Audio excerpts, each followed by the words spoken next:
Hi, everyone. Hello. Thank you so much for being here.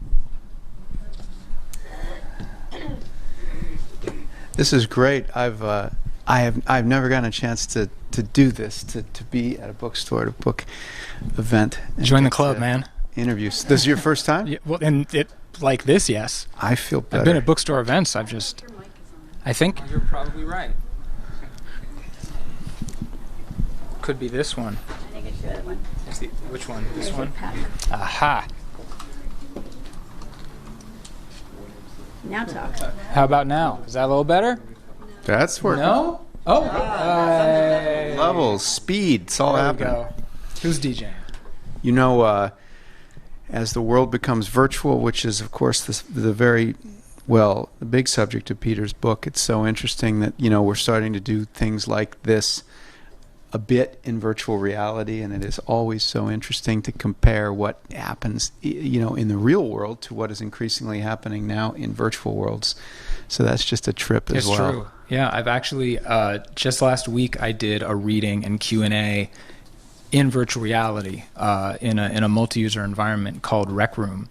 And I was holding a microphone, and if I wasn't holding the microphone, people wouldn't have been able to hear my voice coming out of the speakers that were built into this virtual environment. What I was holding in real life was just a controller, a hand controller that I would use in any other way. But by pressing a button, I was gripping the object that was in front of me, so I was able to pick it up. Then there was the mic. Then it activated the PA system that had been coded into this room. So for me, it was just like I was sitting here, holding a hand up to my face. People who were sitting there, each one of you would have been sitting or standing at home, wherever you were, with a headset on. You all would have been looking at a stage where something that was very cartoonish but still looked a little bit like me was up there with a mic talking. And the question and answers worked just like question and answers. It was really remarkable. How many of you guys have tried a VR headset yet? So just about everybody. And then how many of you have done one of the PC ones like the Oculus Rift or the HTC Vive? Less. That's always interesting. Menlo Park, man. That's true. That's right. We are in the motherland. So yeah, do you kind of, and you've probably got an idea. Well, actually, then the final question is, and this may be more for me or for both of us. How many of you have done that in a social setting? That is using one of those devices, spoken to another human being in a virtual world. That's cool. The numbers keep going down. I'm glad to see some. Yeah. So Peter's book, it dwells on the question, wouldn't you say, really, of what is going to happen to us and what the world is going to be like, more as it relates to the experience of presence, of course, future presence. Presence is used not only as this expression for making you feel present in another space, another world, by having your eyes and your ears, I guess, fooled in a good way, but fooled completely into believing that you're there. And then there's also this idea of presence, which very much relates to my own work about making us feel like we're actually together in a space. And I mean, that's a big piece of this. It's a shortened term or a shortened version of telepresence, which is something that's maybe a bit more widely known in larger technological circles. Anything from working remotely is telepresence, but it emerged more recently, and it's been studied kind of academically for 25 years or more under the term presence, but it really began to become affixed more explicitly to VR with the kind of current rebirth of the technology. There were a lot of other words that were used in the 90s when this first kind of got our attention from a consumer perspective. People talked about the conversion moment as that being the thing where your brain clicked into believing in the virtual world. But presence kind of came back into vogue, and there was always something kind of beautiful about that phrase to me, because it wasn't about tricking you. It was more just about you are in one place and now you're in another place. And as you were saying, when I was a kid, I actually got the Presence Journal, which you mentioned, which was MIT, right? Mm-hmm. So there was a journal starting. When did it start? 92. So in 92, you had these crazy people writing a journal about this word, and that it was called presence. Can you believe that? So long. What would you say is different now, right? Everybody says, as a starting point, what is different now about this VR thing, since it's been something that crazy people in Silicon Valley have been doing for 30 years now? Longer. I mean, when you go back to the military and academic labs, I mean, you're looking at the late 60s as the first time someone tried to kind of put a head-mounted display in front of someone's face. A lot of credence is given to the advent of the smartphone, right? Because all of a sudden you had all these manufacturers that found a reason to make displays that were high quality but still small, and you had the kind of ongoing miniaturization of hardware. So on the technical side, all of a sudden, all the things that weren't fast enough or were too big to do in the 90s became not just cheaper and accessible, but you could pack them into a really small package. And so there were some labs throughout the kind of 2000s and the early 2010s that were finding these kind of open source solutions to putting these things together. And then what changed everything was it kind of latching onto the world of video games.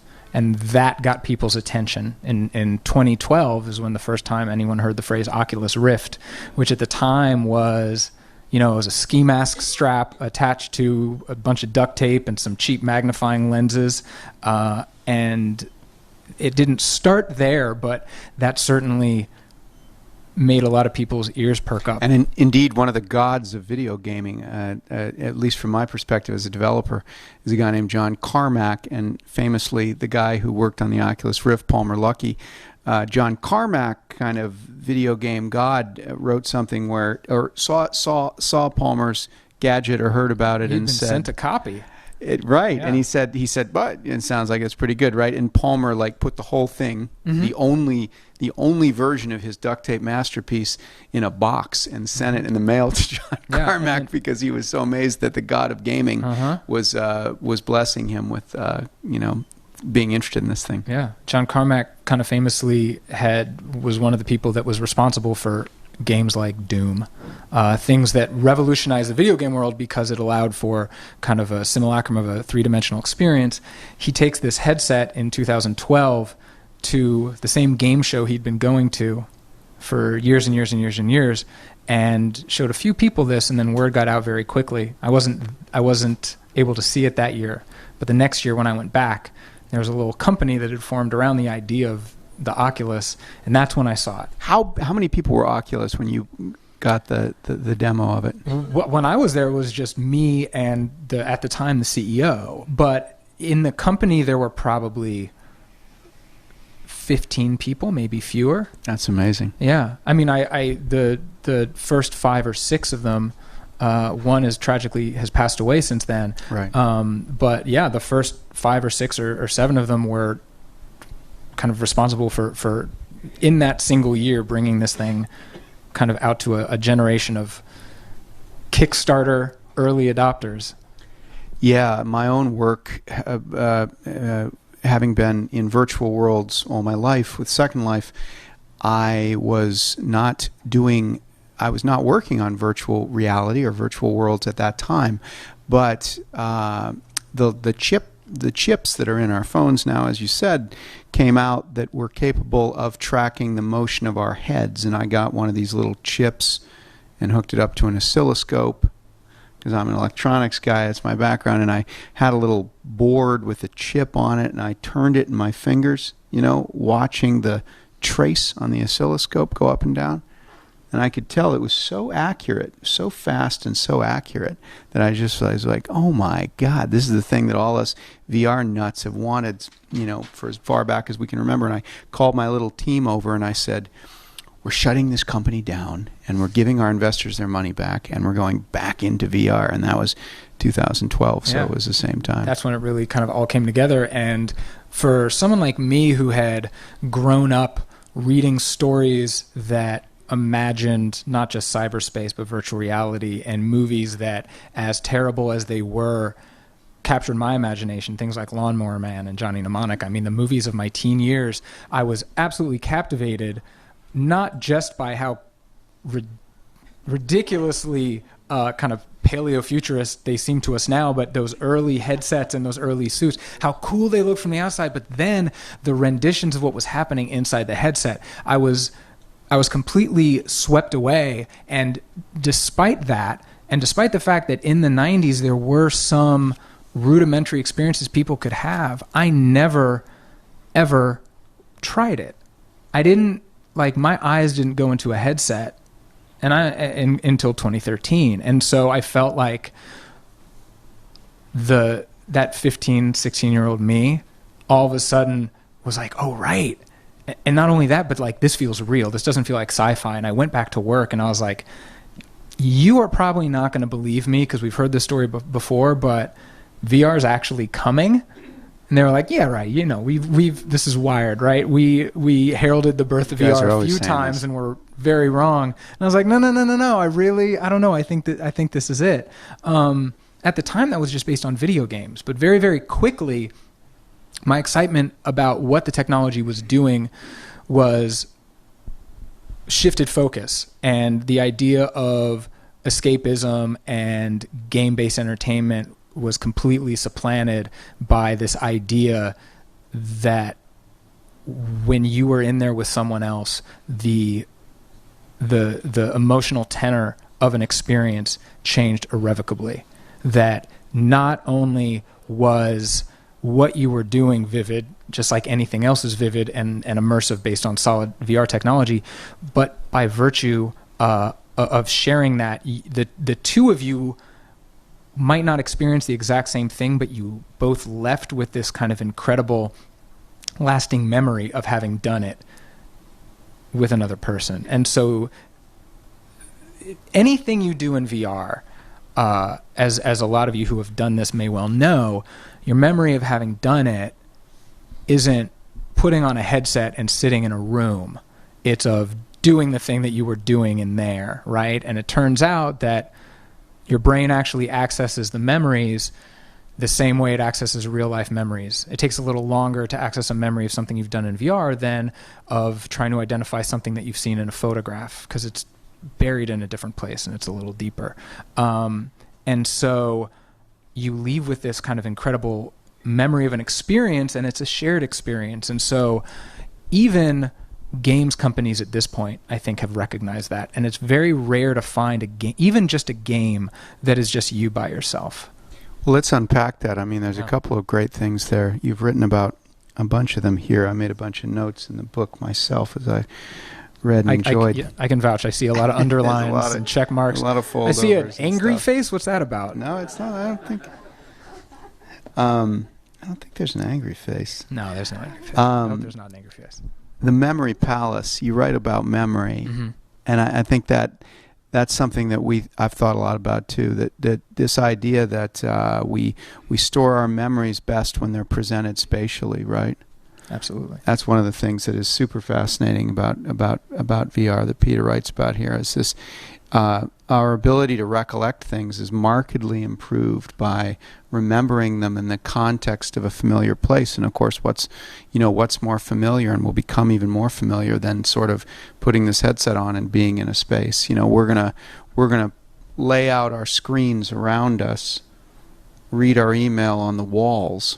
And just doing that is going to improve our memory of things. That's the fascinating point. Certainly. I mean, if anyone has ever read or heard from a person who actually is a competitive memory champion, I think Franklin Ford did years ago. But the trick to memorizing a deck of cards is every card you kind of unpack and you give it a different image. And so you kind of, rather than trying to remember the order of the cards and what those cards were, you're remembering a series of events, which is much easier for people to do. Oh, the blue elephant walked that way and then slipped on a mango, or whatever it is. And that becomes 3 of spades, 7 of diamonds, king of hearts.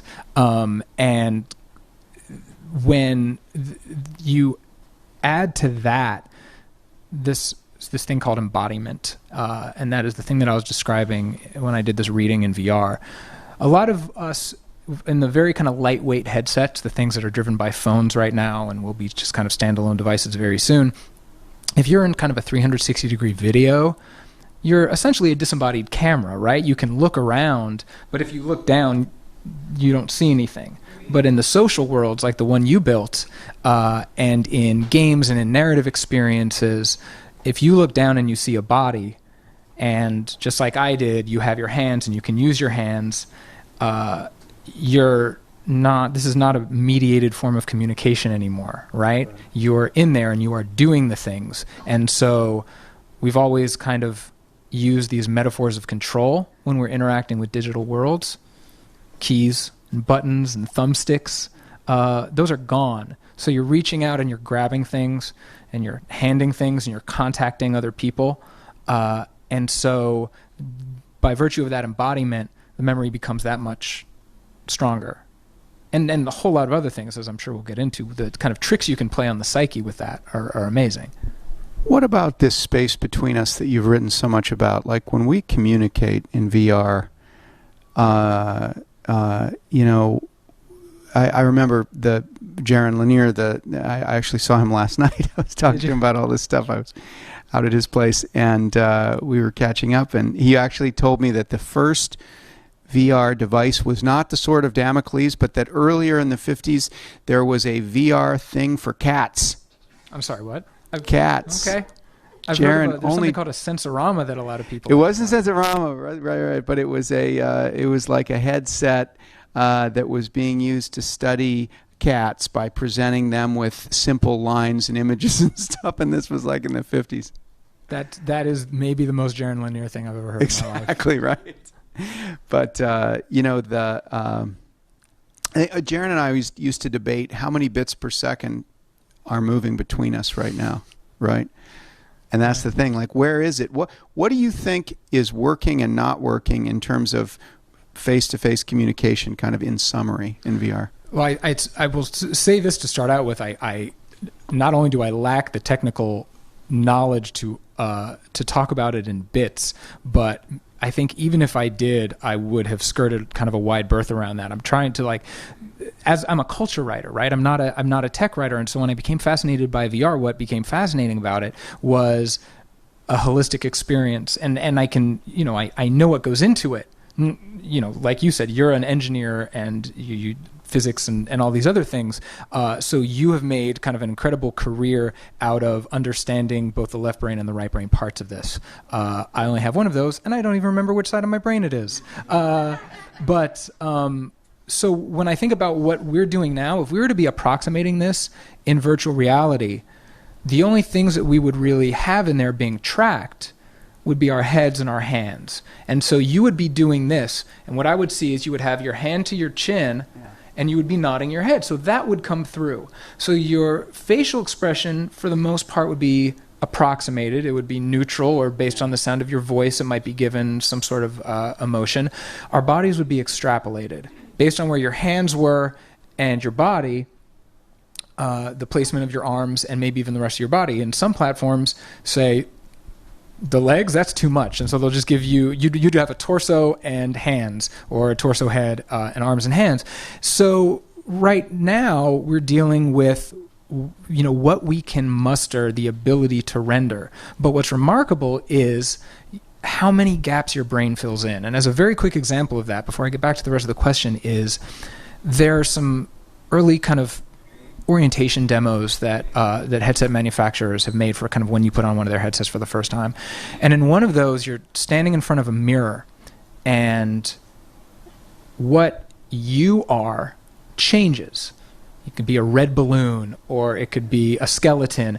But no matter what it is, if you are turning your head and tilting it and your reflection is doing exactly that, you're going to see yourself in a featureless balloon. You're going to see yourself in a skull. You're going to see yourself in kind of a metal sun icon. So it doesn't take much for me to see you in this assemblage of parts, right? Because your voice is coming through and your mannerisms are coming through. what you do with your hands when you're listening and the way you nod, if I only knew you in VR and we were having this conversation and then we sat somewhere and we were talking, I would be like, of course, this feels very natural to me. I feel like we spent time together before because the nonverbal stuff comes through. You should relate the story of the people that you got a chance to meet after they had met and perhaps dated. Yes. When first starting to know each other, I think, in Rec Room. It's a great idea. I'll do that.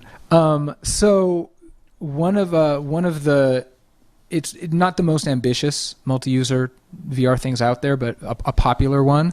It's called Rec Room. And when I first started connecting with people in there as a journalist, not just as someone who was terrible at playing paintball in there, I met someone who said, you know what? A couple of people in my friend group, one is actually going to go visit the other. And I said, well, as a reporter, that is exactly the kind of thing I like to hear. And so I spent a little time with these two people in VR. And the thing that struck me about them then was the comfort that they had with one another. Because, these are embodied avatars. So there was one moment I remember so strongly that we're just hanging out in a very kind of neutral environment. It's kind of like a game room, and people can sit around and play cards or just sit around, and there's a little stage and you can play charades. And there are all these tools that you can use in there. And I was talking to a guy, and his name was Ben. And while I was talking to him, his friend is a woman named Priscilla. She was taking Post-it notes, writing on the Post-it note with a pen, this is in VR, and then sticking it to his avatar, one at a time. She would just walk up to him and she'd put another Post-it note on. And as time went on, she had made a bikini out of these Post-it notes and stuck it on this guy's chest. And it wasn't just the shape of the Post-it notes, is what she had drawn on them was effectively kind of a bikini top. And this very casual intimacy that was already part of their relationship struck me immediately. Fast forward a few weeks later, and Ben had driven from his home in Cincinnati to Alabama to visit Priscilla. And they had spent a few days together by the time that I connected with them on a Skype video call. And there's two things about that are still kind of with me. One is when you do a Skype video call or FaceTime with someone, you're never looking at each other. If they're trying to look at you, then they're looking at a camera lens. And if they're looking at what they see as you, then your eyes are always doing this. So there's no actual connection. So something is lost in that mediation. So not only was that happening between me on one end and Ben and Priscilla on the other, but they were sitting according to the decorum of the real world and people who hadn't spent much physical time together.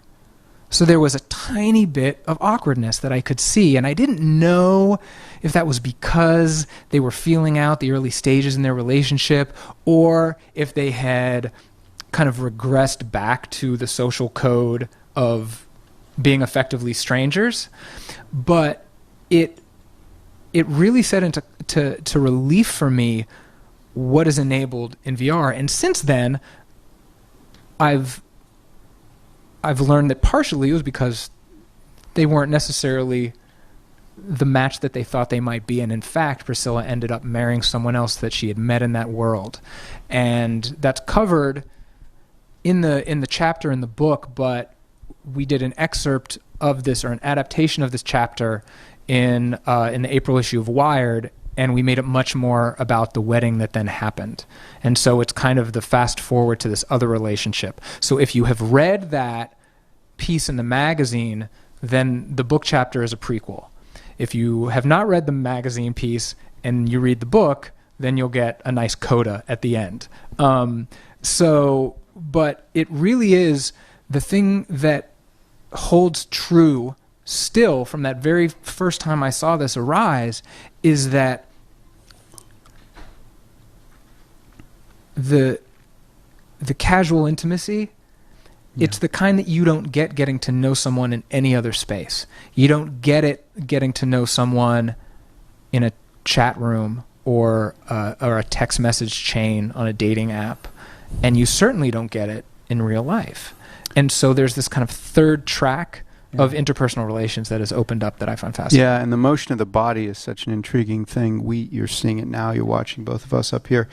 There have been studies done. There was a famous, I think, Swedish researcher who would put people in black, morph suits, and then he would put little dots in the darkness on their bodies and then have them sit in chairs, initially still, film them with a camera. So what you were seeing when you watched the camera played back was nothing but the tiny dots on their joints. And then he would allow the people to move. And if the person in the frame was someone that you knew, or in particular like your spouse, they later did these tests with galvanic skin response, your body would know within a fraction of a second. You can all imagine it, right? That you would, if it was someone you knew, loved, were close to, when you saw them moving just as a bunch of dots on a screen, you'd instantly know, like a cartoon, that it was them. And there's so much to be said about that. Although now in Second Life, here's the thing. In Second Life, my world before, we communicated with text for the most part. And there have been documentary films done about people meeting each other and falling in love and getting married in Second Life. And another thing that I found fascinating was, as you did, I got to meet some of these people like the first time they met, or near thereabouts, in the real world, having known each other for some years or whatever in Second Life.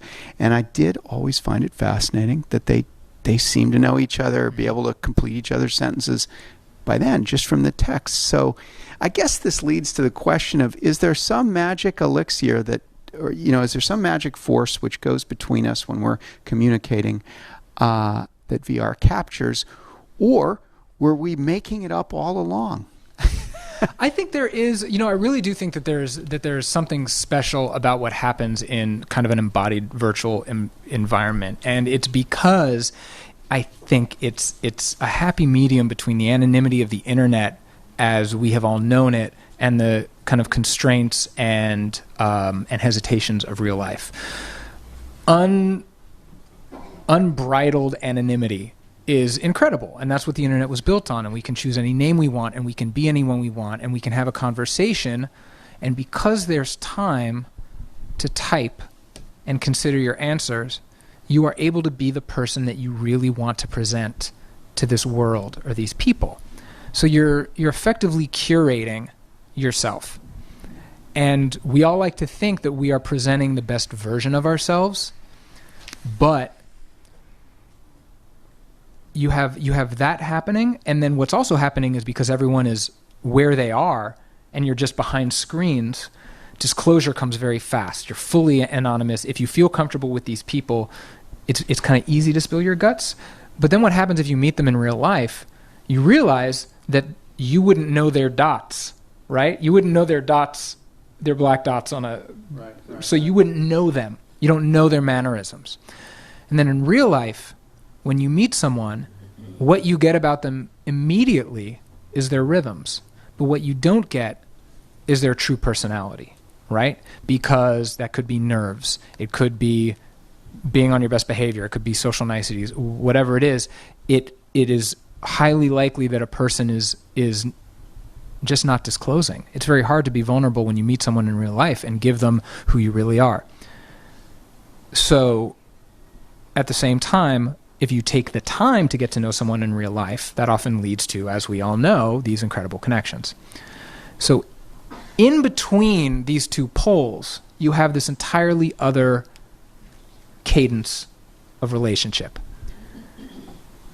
There's a degree of anonymity, right? You can choose your name and you can make your avatar look the way you want it to, but because you're talking and because your gestures are being translated, it's almost impossible to really cover who you are.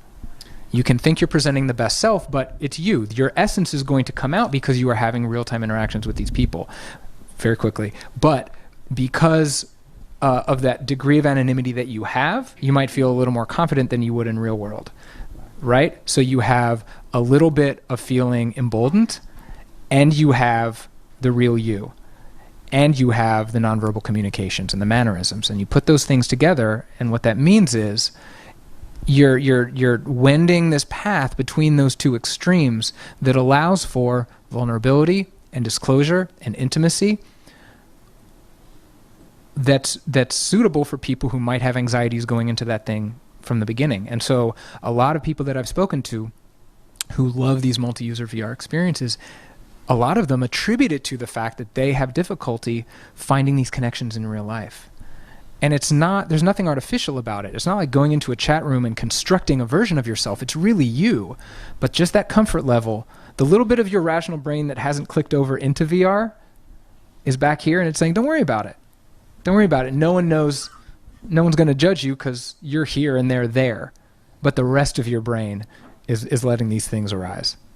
And we can it's fascinating that despite, as you say, the body motion and the voice being conveyed immediately to somebody else, it is amazing how virtual environments can create this. I always think of it as like a bit of an indirection, or a bit of a safety zone, or that allows you to be sometimes more present and more engaging. When I started working on Second Life, it was in 1999, and at that time I went to Burning Man for the first time, and I was so struck by what an odd experience Burning Man was, in that you felt very, very disarmed and willing to interact with people. And so I was so curious back then as to why the social contract of an environment seemed to cause me to engage with people in a different way. And of course, VR and virtual worlds is the same thing all over again. And at least for me, it's one of the things that makes me undyingly curious and optimistic about continuing the journey. You know, as something next to talk about, though, let me say this. Facebook, the last week has been amazing. Great material for journalists worldwide. It's been incredible, and of course we've all been collectively worrying about or even condemning technology as this destroyer that would simplify or stupefy us or bring us farther away from each other. But what say you of VR? Because of course, despite the fact that it's very technology focused, for sure, is it another great destroyer like Facebook? Well, I mean, it certainly can be, and that's exactly where we are. And every good side has a bad side. Everything that makes immersion better and everything that makes intimacy stronger also has a kind of a terrifying dark timeline. And I'll give you an example. The thing that we don't have yet, if you and I were in VR together, unless we were developers and had these kind of add-on modules in our headset, is our eyes wouldn't be tracked. So everything from a slow blink to a wink to you looking over my shoulder to us looking out at the audience, that would be kind of simulated based on where our heads had turned. But if I turned my head, we couldn't keep eye contact because at some point my eyes would slide over in my avatar's head to look straight ahead. So coming as early as later this year, we're going to see the first headsets that have eye tracking built into them. And that's amazing for a lot of different reasons. It's good for fatigue. It means you can look around and select things more easily than just moving your head around. It means it's easier to render complicated environments because you only have to devote all the computing horsepower to where exactly your fovea are looking. But if your eyes are being tracked, then all of a sudden your headset could be a collection device for the kind of data that every advertiser has waited decades to be able to get. Where you look, how long you look at it. And after that, when facial expressions are mapped into VR based on muscular contraction or visual sensors or whatever, how you responded when you saw this stuff. So, something that is incredible for nonverbal communication, something that is incredible for intimacy, also has this terrifying misapplication of it. Similarly, the casual intimacy that I talked about that's born of physical proximity, the personal space is very, very real in VR, and it can also be used to traumatize someone effectively. So every experience that we've had with toxic behavior on the internet, yelling at someone in multiplayer video games, sending them images, sending them just hateful things about themselves, someone walks up to you, sticks their hands out, or just says something in your ear, it's so much more visceral than anything that we've had come to us via screen or even audio before. So now is the time that everyone who is building a platform like High Fidelity, like Rec Room, like any of these others, is reckoning with how do we stop the sins of the internet from happening all over again. 20, 30 years ago, we prioritized growth and scale over everything, including the user experience. And that allowed these kind of legacy companies or new companies to become legacy companies that took forever and then looked behind them and were like, oh my God, what have we done or what have we not done? So just last year, Instagram unveiled kind of a new program to make the comments nicer. Twitter is still grappling with the inability to stop hate speech, and hate speech directed not just spewing hate, but at a person. Everyone who's working in VR has seen this movie before, and no one wants the sequel. And so what I feel positive about is that for every bad thing that can happen, people have seen it coming or seen the potential for it to come. And so whether that is building in user empowerment tools, whether that is recognizing the fact that we at some point, this was anathema in the internet's early days, but there may need to be some sort of regulatory approach. Catfishing on the internet is a terrible thing. Catfishing in VR, I mean, imagine the Nigerian print scam, right? But someone pops up and says, hey, Grandma, it's me. Looks like your grandson. Just wants to make sure that he's got your bank account number right so he can wire you some money. And he's embodied and you're embodied and you're in there with him. He wouldn't break your confidence or your trust, but it's not him, right? So fraud, abuse, harassment, psychographic data, and user data being misused. I mean, anything that we are grappling with right now is amplified a million times in something as visceral as embodied virtual reality. But there are some positives as well. I mean, yes. I bring this up to say identifying them and warning of them, I think, is an important thing. You can't get your phone out when you've got one of these wonderful things on your head. So this is something that I actually, the Burning Man story made me think of this too, it's that kind of summer camp thing, last day of summer camp.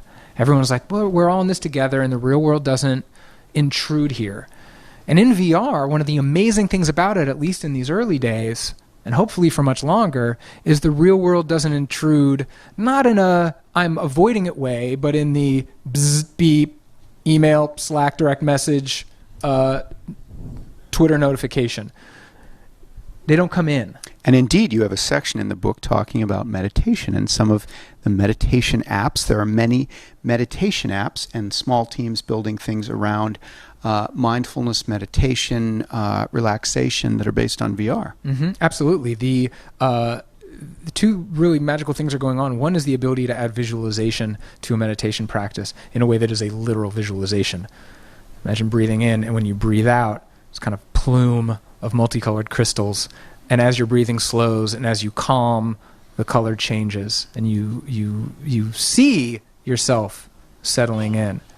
We can see your heartbeat with these devices, for example. So you could walk up to someone else and meet them for the first time and see their heart beating, I suppose, if they wanted to let you. I was going to say, that sounds very intrusive. It would be ideally an opt-in thing. But yeah, there is, you can, in some cases, hear breathing. And so there's a chance not just for biometric monitoring, but biometric feedback. So you can use your own vital cues rendered visually in whatever way you like to help yourself center. And also, you strip the notifications away and you put yourself in an environment. If anyone who's ever tried to or maintained any sort of meditation practice, and you say to yourself, I'm going to sit for 20 minutes, 18 minutes later, you're like, oh, finally, here it is. 2 minutes later, it's over. So imagine spending 18 of those 20 minutes in the place you were trying to get to rather than the two. Which is powerful. We should take some time for questions, I think. And we have a mic. I've got a microphone here, and there it goes. Give us something new to hit on here, as if you haven't heard enough already. They're filming for Book TV, so I want to encourage you to hold the mic up close to your mouth and ask your question, preferably in the form of a question. Someone's run a book reading before. I want to ask a question and take advantage of this, and then we'll go back here. But if you've got a good arm, you can throw a rock and hit the Stanford Biz School, Stanford Medical School, Sand Hill Road. What fields are going to be the most affected by virtual reality? All of those, for starters. I mean, every field can be affected. And certainly medicine is already being affected. Visualization, which we were just talking about, a few years ago, there was a pediatric surgeon in Florida who needed to do a procedure on an infant, a cardiac procedure. And before the doctor went in, got a virtual reconstruction of the infant's heart, knew exactly where he needed to go, so he could go in that time. And he attributed his success after the fact to the ability that he'd had to kind of do a dry run in VR. Education, getting over these geographical constraints, bringing kids to landmarks, to other countries, to art resources. When we give these things to adults or anyone who's using VR in the early days, and actually, Philip, you and I talked about this, you'll go in to a museum and you'll say, oh, this is amazing. I'm really close to this painting. And then you'll look around and you'll be by yourself and you say, okay, what's next? And then you're hovering over the planet and you're like, this is amazing. Okay, what's next? That what's nextness goes away when there are other people in there with you. You share that experience, all of a sudden, that's what you want to go back to. I think the practical answer, or a tactical one relative to my own work, is, as Peter said, video games have been the not the poster child, that's but where like you're making money. Yeah, they've been the sort of opening shot of VR. And frankly, overall, they haven't done that well, nor have the first headsets. But education and distance travel and marveling at something in a place where you could never go in the real world, or you couldn't easily get there, that, in my opinion, together with other people, is what we're first going to use these headsets for. If I could put you in front of the smartest, living physicist and let you listen to a lecture from this person and then ask questions, that's fantastic. How many people around the world would don one of these crazy headsets to come and do that? A lot. I think even more so than video games. So I think we're going to see social experiences that are educational in nature being the start-off point. Yeah. One other thing that's happening on Stanford campus that I think is germane to the question is the Virtual Human Interaction Lab, which is run by a guy named Jeremy Bailenson. He published his own book in January called Experience on Demand, and it's fantastic. Jeremy and his students and people who've gone on to their own labs have all done kind of this incredible work in investigating what the phenomenon of presence means for social action, for lack of a better term, meaning that you can influence someone's psychology and someone's behavior in good and bad ways, depending on any variable you can change in VR. If you change, we're very suggestible creatures. If you change someone's weight in VR and you make them much heavier than they are in real life, when they come out of VR, they're going to move more slowly. If you make someone shorter or taller in VR, they're going to act a different way when they come out of the headset. Who we are in VR really matters, as strange as that is to say, because in a lot of instances, we can be anyone we want to be, or at least take a form of anything we want to. So what Jeremy and his lab and many other labs are also studying is, what does this mean for things like antisocial behavior, pro-social behavior? And it's for someone who sees the good in VR, it's largely because of work like that that's being done to ensure that we are using this in the right way and to ennoble our better angels. Yeah. Question. Since VR is basically fake reality, how can the user be aware how far it is from reality or how close it is for reality? Or will he lose that connection immediately and basically believe everything he sees? As far as losing the connection goes, you're never going to know you're not using virtual reality. There is a phenomenon where people who use it for a very long time and fall asleep with it on and then wake up. There's a little disorientation that happens. But by and large, you go into this consciously. We never lose our grip on reality. our reptilian brain believes in the virtual surrounding, and that's what enables all of the stuff that we're talking about now and that I talk about in the book. But you're also, the balance of your brain, the reptilian brain takes over as far as believing your surroundings, but the rational brain is still like, you're still in your living room. You might be facing the wall right now. Maybe when you take the headset off, you might be surprised where you're looking, but we're a very long way, thankfully, from being able to dupe someone as far as what they see and where they think they are. I mean, we are years away. There is a scenario in which that becomes possible, and that's why I say that's where you get into perhaps the need for a regulatory approach. The need to authenticate and verify experiences, just like we do with identities on social media platforms, that's the authentication burden that we are going to be grappling with when the technology gets good enough, because this all has to be done in good faith. You can't give someone a reality because you want them to have it and they don't know it's not real, right? So I don't know what those mechanisms are. Philip might. He's light years ahead thinking about a lot of this stuff.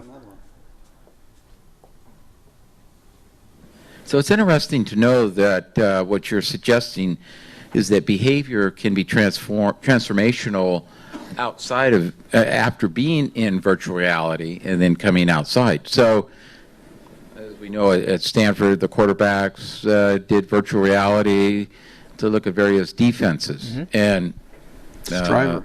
and was that Jeremy's lab? He's an advisor to the company. Yeah. Okay. Which was very productive for the quarterback. So, and I know in medicine too, it's being used for doctors doing various procedures, as you suggested as cardiac surgeons. So the behavior on the outside with reality is improved, enhanced. So, I mean, that's pretty phenomenal when we think of the ramifications there. It's I think in both of those cases, and even in what we're talking about with meditation, it's and therapeutic applications as well, it's the benefit of distilling the benefits of thousands of hours of trial and error into do it, reset, do it, reset. That's the amazing thing about Striver, the football training technology that you mentioned. A quarterback in a regular football practice, you set up a play, you run it, everyone has to get back into position, you get the ball, you run the snap count. It's just the quarterback. No one else is involved. The quarterback just runs a simulation, 30 seconds, 15 seconds, whatever it is, again and again and again and again. The efficiency of the experience is what's transformative there. Same goes for the surgeon. And so there are many ways in which virtual reality changes our behavior in real life, but the efficiency of simulation is in those cases what makes it such a powerful educational and training tool. Yeah, creativity and plasticity are the two things we see in great. We really see manifest in the ability of VR to change people. We are all more creative when given the tools, when given easy access to sort of lightweight, casual tools, as we are in VR, and we are all also discover that we're a lot more plastic. We can change our lives, change our bodies, change ourselves in ways that are profound, and you see that when you experiment with VR.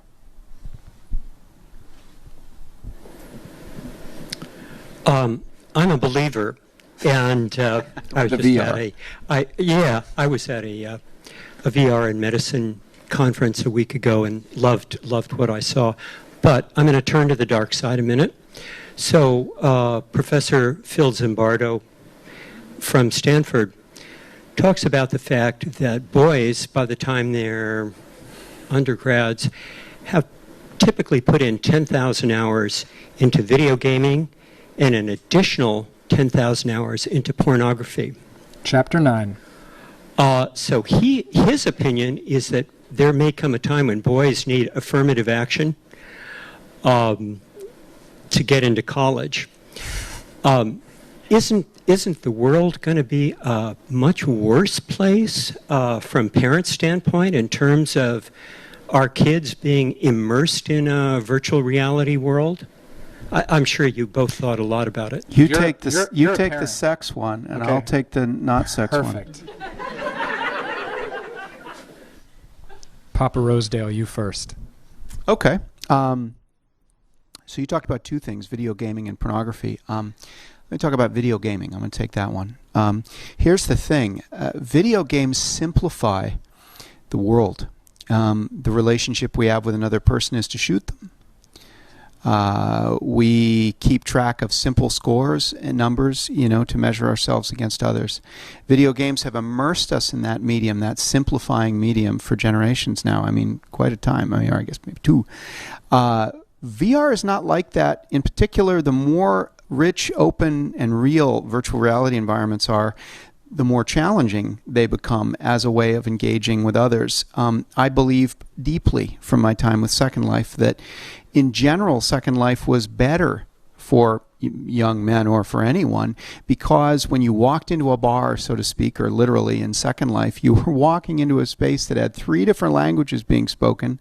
It had people from 20 different countries in a room full of 50 people. If you wanted to do business with those people, as you were often trying to do in Second Life, which has its own currency, you had to create an effective working trust and relationship with them, and that was enormously challenging as compared to your next door neighbor. So I would say that VR, in its most general sense, not in its perhaps maybe narcotic game-like sense, and I'm sure there'll be examples of that, but more broadly, it's kind of day-to-day will actually present us with environments that are the opposite of video games, in that they are typically very challenging and complex to sort of master. And I think when you're pushed that way, well, I think that's what we all want. And so that's my statement on video games. First off, I want to thank you for not using the term Black Mirror. Not yet. With regards to the worry about VR pornography, there's a lot that's happening, and of course, it's being made, right? There is an internet rule about technology, and it's Rule 34. How will this make me able to have sex or watch people having sex? Now, the evolution or the devolution of the porn industry has been predicated in large part on its value being degraded by piracy on the internet. And so things became available for free. So people we're still trying to make money, and things became more and more extreme as a way to stand out. And so a lot of the hand-wringing that's being done about this generation of boys that comes out with 10,000 hours of watching porn is watching porn that is intrinsically, I would argue, different from the magazine pages that kids might have grown up looking at in one decade, or pictures online. What's happening in VR is that any desensitization that has happened with internet porn, which again is mediated, there's a detachment. So you couple the kind of ever intensifying and ever ratcheting up extremity of the acts being portrayed and how they are being portrayed and how people are being treated in those scenes. When you are watching through a screen, you're not part of it. You're not indicted in it. You're not implicated in it. When you put on a headset and you are looking at adult content, you are there. And what that means is you are, if not a participant, at least the illusion of participation, you're in the room, and that changes the calculus considerably. And what it means is that two things have happened. The content that's being made the pendulum has swung back entirely the other way to a style of pornography that almost seems quaint, and in many cases feels much more like a holistic act of sex or love between two or more people, depending on what you're watching. In some cases with VR porn, the very thing that was kind of the theoretical underpinning of porn as it has been written about in theoretical circles, the act of penetration, is explicitly cropped out, because it's about eye contact, and it's about seeing somebody, and it's about someone being close to you. It's about people whispering in your ear, talking to you. It's about something that's happening between two people. It's not sitting back and watching things happen to people. And so this other kind of porn, which is termed the girlfriend experience, has become insanely popular in VR circles.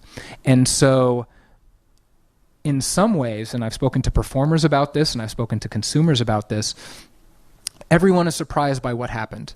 Because you think that when you put someone in a headset and you give them the ability to do or see anything you want, the whole thing is just going to be reenacted all over again, and it's not. And also, as you talked about with Ella Darling, the other possibility is that the person on the other end of the line isn't a video at all; they're a real person. And so, a fascinating new set of gradations is being created for interaction between living people, having sex or having sort of simulated sex in VR, and that's going to create a whole, I think, wonderful set of kind of explorations about, who people are and who they want to be with, and what constitutes adultery or whatever. It's going to be fascinating. And I am not saying that every kid should have 10,000 hours of porn under their belt before they go to college. What I am saying is that often falls to the parent. But I would say that what I am seeing in the industry that is making money from a technology for the first time in a very long time is giving people what VR enables, and that is intimacy rather than extremity. And that to me is kind of a heartening thing. Yeah. We're going to go right here in the center for the next question. So I've been reading a number of articles and research around just how addictive mobile phones are and the apps on mobile phones. And I think you sort of alluded to some of that earlier, but I'd be really interested to hear how you think that the addictive tendencies are either different or the same with VR, and how they should be approached or maybe even regulated. Phones are sticky for a lot of different reasons. Well, phones are literally sticky just depending on how you treat them. But the experience is sticky because apps want you using them. VR creators don't necessarily want you using them for that long if it leads to discomfort. And right now, in these early days, VR is something that you can use. You can use for an hour, maybe use for a couple hours. Some hardcore people will do it for 2, 3, 4 hours. Vast majority of people are not going to use it for that long. So we were talking about, to a large degree, much more of a dip-in, dip-out experience. So just by virtue of the constraints of the technology right now, you're not seeing those instincts be indulged by the creators of the experiences. It's certainly something we're going to need to contend with. And just like the hand-wringing over any new technology, the idea that we're spending too much time or our brains are being distracted. Right now, the amazing thing is our brains are not distracted. There is nothing intruding on this, which is what makes these interactions and these experiences so meaningful. And so it will be a thing. Right now, thankfully, it's not a thing. It's different. I think it's orthogonal. The choice to use these rather addictive and happily now well studied, so perhaps more sobering properties of particularly applications and notifications on phones, is quite different than VR. Again, it's interesting.